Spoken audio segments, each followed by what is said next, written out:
Pour le groupe de l'Union centriste.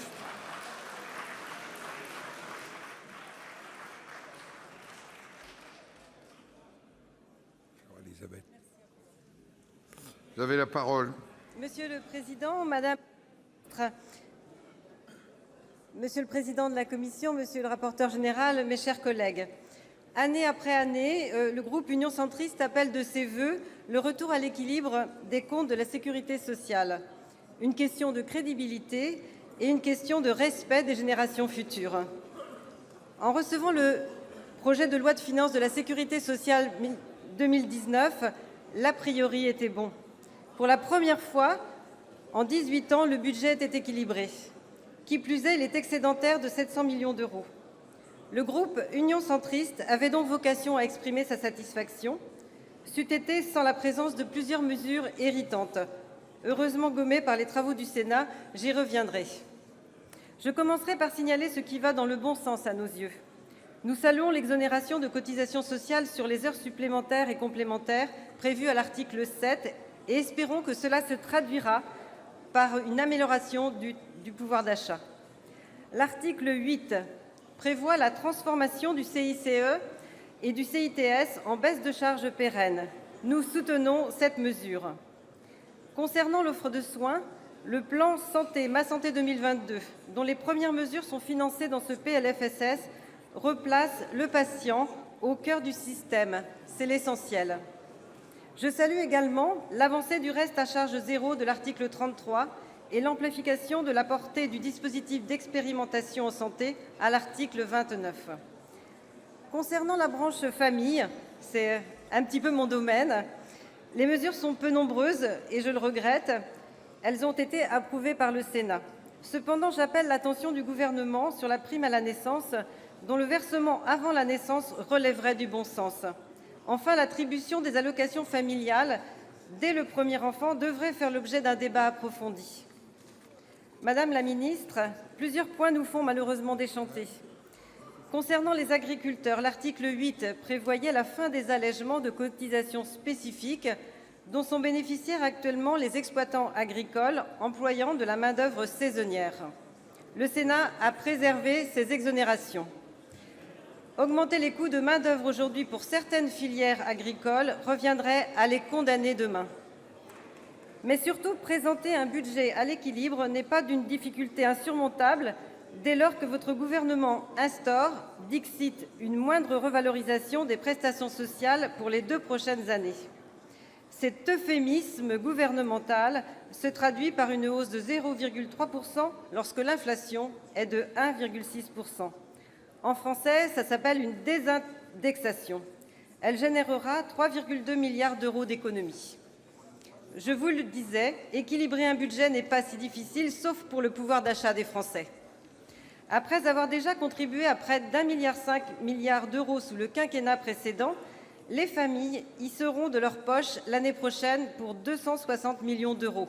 Ces rabotages successifs ont des conséquences non négligeables.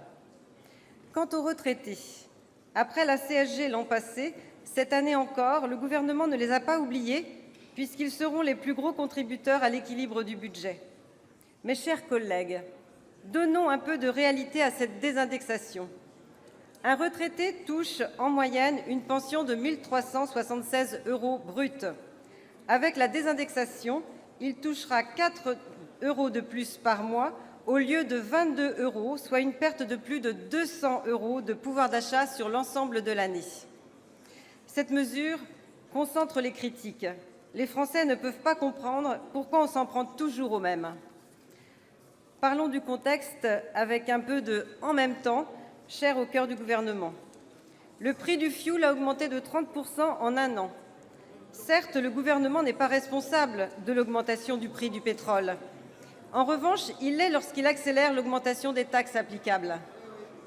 N'oublions pas en effet que le gouvernement faisait adopter lors de la loi de finances 2018 une augmentation de TICPE pour le 1er janvier 2019.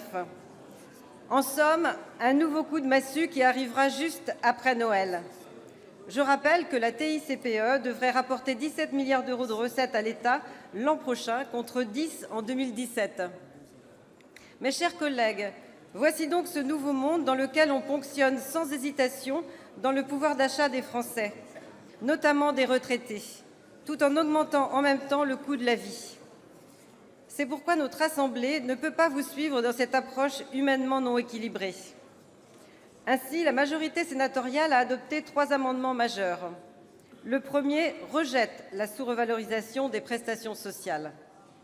Le second prévoit le recul progressif de l'âge minimum légal de départ à la retraite à 63 ans à compter du 1er mai 2020. Quand bien même une future réforme des retraites est annoncée pour l'an prochain, l'augmentation de l'espérance de vie des Français obligera, en tout état de cause, à travailler plus longtemps.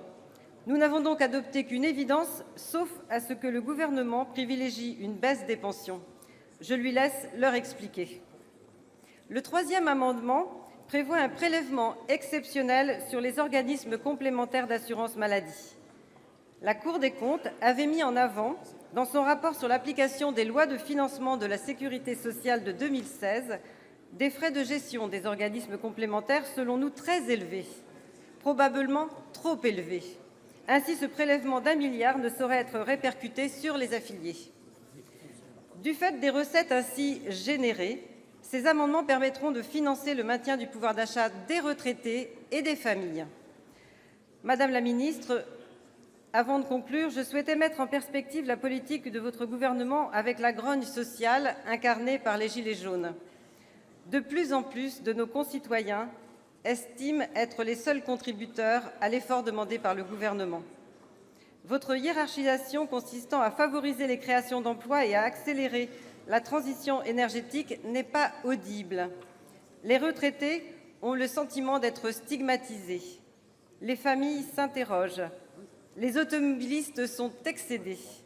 L'égalité face aux efforts demandés n'est pas perçue, l'équité encore moins. On ne peut qu'entendre et comprendre la grogne qui monte. Ce coup de canif dans la cohésion sociale risque à terme de déstabiliser l'équilibre de nos institutions. Pour le moment, le groupe Union centriste votera ce PLFSS modifié par le Sénat, mais nous vous exhortons à ne pas pousser trop nos concitoyens à la désespérance. Merci. La parole est à notre collègue Daniel Chassaing.